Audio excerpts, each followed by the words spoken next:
All right. Now this is your co-curricular meeting for this year, okay? Now, we're going to have another one in June and July for next year, so just keep your eyes and ears open for that, okay? Couple quick things I want to go through here real quick. First of all, communication between a coach and an athlete.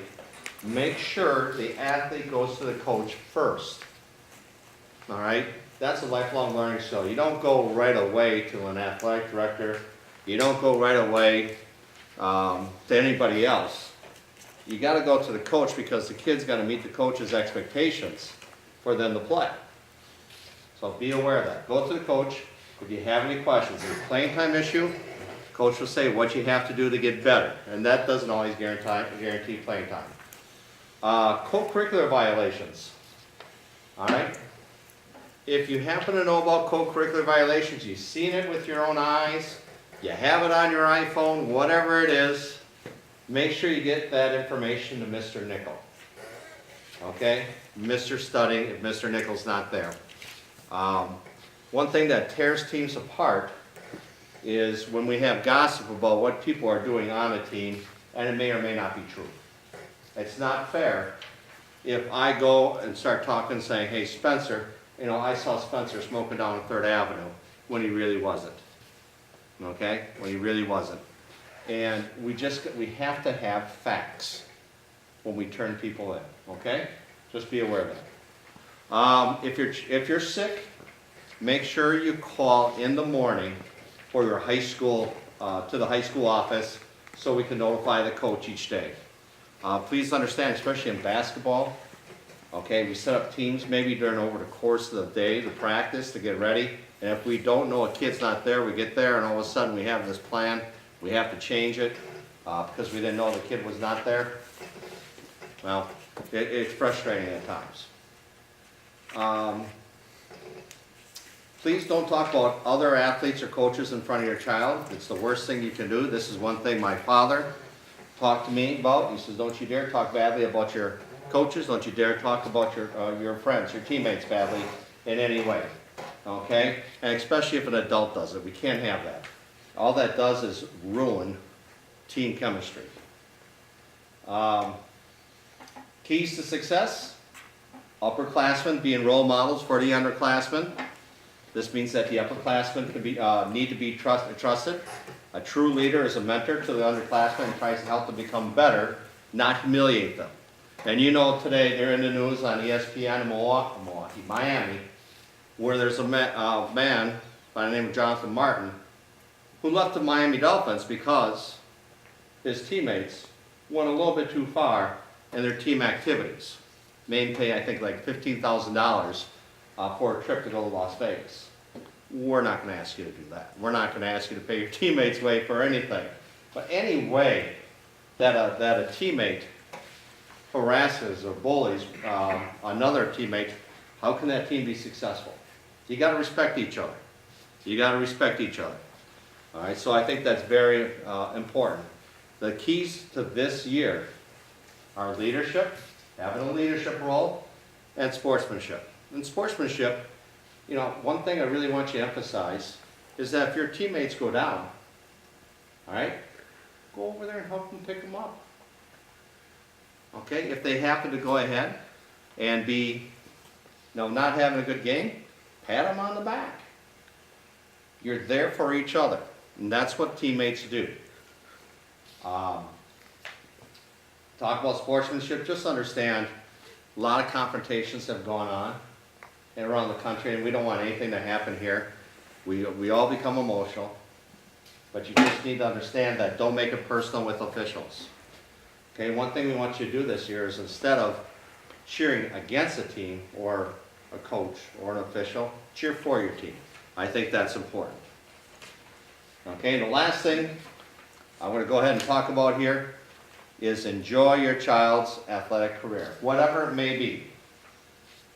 Okay? I think the greatest thing is to be part of a team. All right?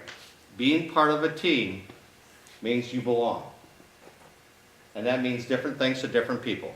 Some people want to play all the time. That's what it means to be a team. Well, you know what? Not everybody's going to be playing all the time. Sometime you may have to be a role player and get minutes during a certain time. All right? Just like anything else, my coach told me, I trust you when we're 5 points up or 5 points down. Any closer, I'm not going to play it. But no, that's fine. He was honest with me. I can live with that. When I played college basketball, it went, hey, when we're 12 points up or 12 points down, that's when I can trust you to go in there. And that's just the way life is. Okay? You can work hard, but there's just some people sometimes that are just natural athletes, and you put them on a team, they just make everybody better. Okay? Just be a good teammate to everybody. Okay? Open up your co-curricular agreement. The pages 3 and 4.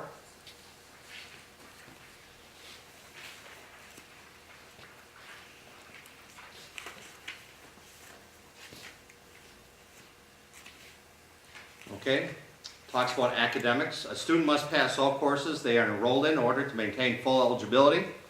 Full eligibility shall be determined by a student's grades earned at the 4.5-week progress report and the 9-week report card according to the following provisions. Just remember, we've already had one progress report, and if you're failing at that time, you had 1 week to make it up. Okay? If you're passing after that week, then you can continue to do what you're going to be doing. If you did not pass after that week's grace period during the 4.5-week progress report time, then you got to stay out till the report cards. And the report cards should be coming out in the next couple of weeks. If you're failing a class, and I don't think anybody will be failing in this group I have here, on a 9-week report card, you'll be considered ineligible until the next progress report. Okay? So report cards come out in a couple of weeks. Okay, if you have an F on your report card, you don't have any time to make it up. You have to stay out until the 4.5-week period. Now, you can still practice with the team, you just can't play in games. And parents, you do have that right to say, I want my child to come home and get their grade up. You have that right to do that, but make sure you talk to the coach. Okay? And remember, the process of grade evaluation will continue through the 4 terms of the school year. Okay, a student receiving a failing grade at the end of the 4th term may regain eligibility at the start of fall co-curricular season. So just be aware, if you fail at the end of the year, 4th term class, let's say Jenny, which will never happen. All right, Jenny fails Mr. Tessa's chemistry class. All right, she'd be ineligible for the first 4.5 weeks of the school year, her senior year. Okay, but if she makes up that grade during the summer, and it's approved by Mr. Nickel, the principal, or a guidance counselor, and she takes a class similar to the one that she failed, you can regain your eligibility over the course of the summer. Just want to make sure you're aware of that. It's got to be done and in by July 15th. Incomplete grades are considered Fs. All incomplete work must be made up within 2 weeks and the student will become eligible. Please understand this.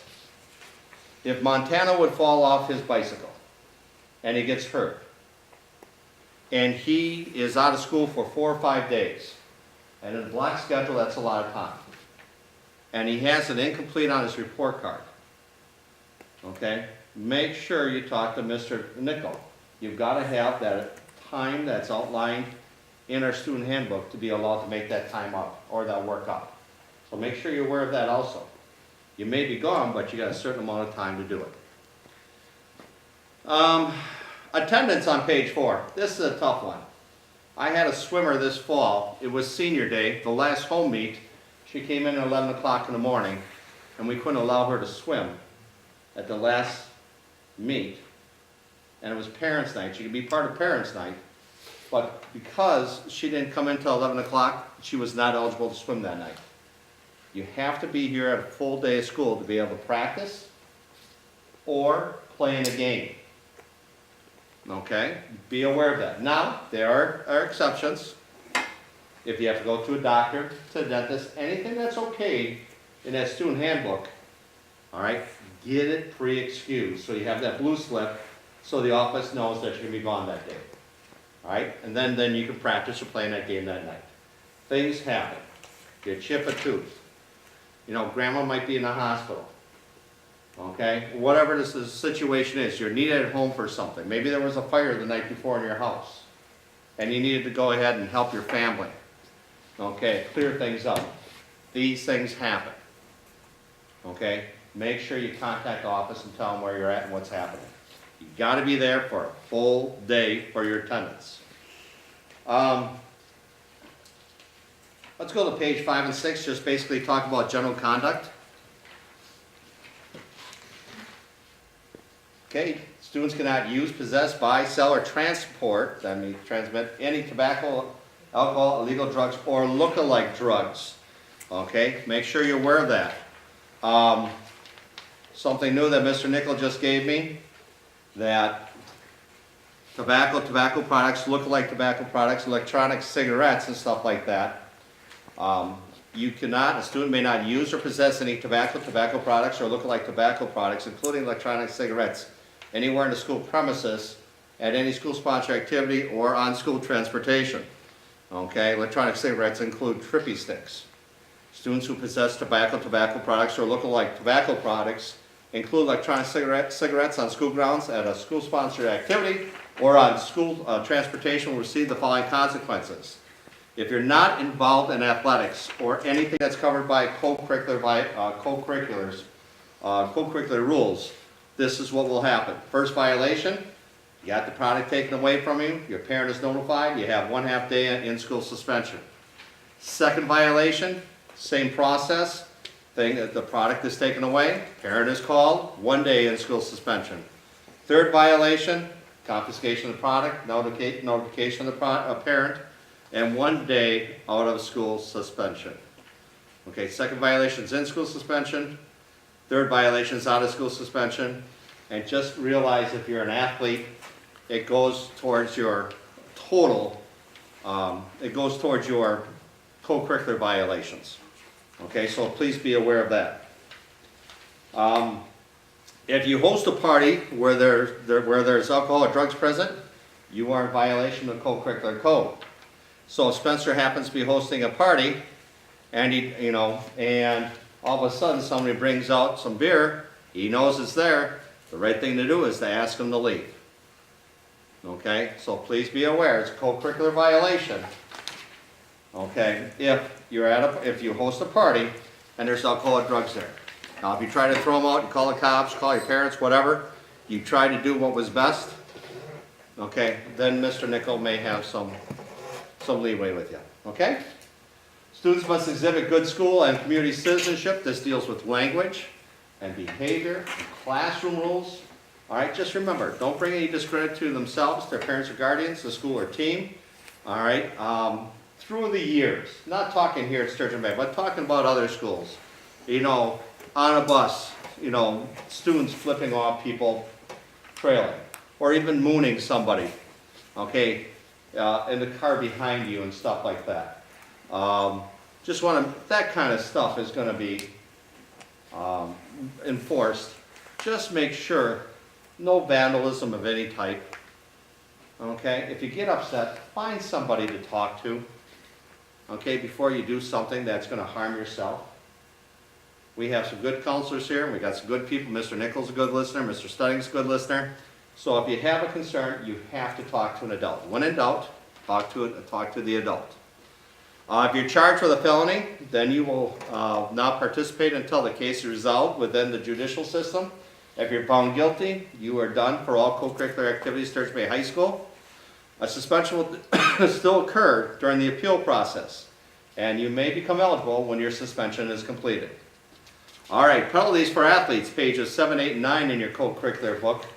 Just understand, you can't possess, okay, can't transport, okay, you can't buy, sell, use tobacco, alcohol, illegal drugs, or look-alike drugs. Just remember, Category 1 is athletics. First offense is 25% of your season. So if you have 20 games for basketball, 25% would be 5 games. If you happen to have swimming and they have 12 matches, it's going to be 4 games or 4 matches. Second offense, okay, students, okay, you miss 50% of your season. And then third offense, 100% of your season. Fourth and subsequent offense, you're done for 1 calendar year. Okay? And just understand, first time you're recommended to go get a chemical assessment, okay, by an AODA agency or mental health person. Second offense, you must do it. Third offense, okay, you must do it and complete a prescribed program deemed appropriate by the building administrator in conjunction with community. And the fourth offense, okay, they're just saying, we went through everything. Yes? I have a question. Category 1, when it says 100% of season, is that from date of offense or your year of school? No, first offense you mean? Fourth offense. Fourth offense? Okay, that's done when the administration acts on it. Okay, that's good. So for example, if it happened on a Friday night, and then Mr. Nickel takes care of it on Monday, it's from that Monday, that Okay. date. Well, that's what I'm asking. Thank Yep. All right, we don't have to worry about clubs or competitive performance because we're all athletes here, okay? If you happen to be a junior or a senior, and you happen to be on any dances for like Sadie Hawkins, if you happen to be for prom or for Sadie Hawkins, okay, you will not be able, okay, to be part of those dances if you use alcohol, illegal drugs, or tobacco, okay, and any misdemeanors, felonies, and you'll be removed from your position of honor. If the selection has already been made, the student shall be removed from the elected position and forfeit their right to participate in activity for 1 calendar year. Okay? Now, that's the basics. We're done. Basically, I just want to go over a little bit what you need to turn in. Are there any questions at this point? Just remember, can't smoke, can't drink, you can't commit, felonies, misdemeanors. If you're upset about something, don't take it out on a locker. Don't take it out on a bathroom stall. Don't take it out on somebody. Talk to somebody before something happens. And we all have different levels of our temper. We gotta be able to talk to an adult. I think that's important. Okay? No questions? Okay, so what are you gonna need to turn in? Well, first of all, that concussion sheet. Concussions in the last couple of years have really come to the forefront. We need you to fill in that concussion sheet, okay, sign, and bring it into the high school office. Can we give them to you yet at the end of the night? Actually, I would rather, if you just put them in a folder for Montana tomorrow, and then just bring them to Mickey or Ann. I just don't want to misplace it for you, because I got Packers and Bears on there. Okay? All right? Student-parent co-curricular agreement. On the last couple sheets that you have, okay, you need to sign your co-curricular agreement. Jenny, can I take a look at your co-curricular agreement? Oh, I got it. That's the big one. There you go. Okay, the very last page, okay, you need to sign all 3 positions where the statements are. And then on the front,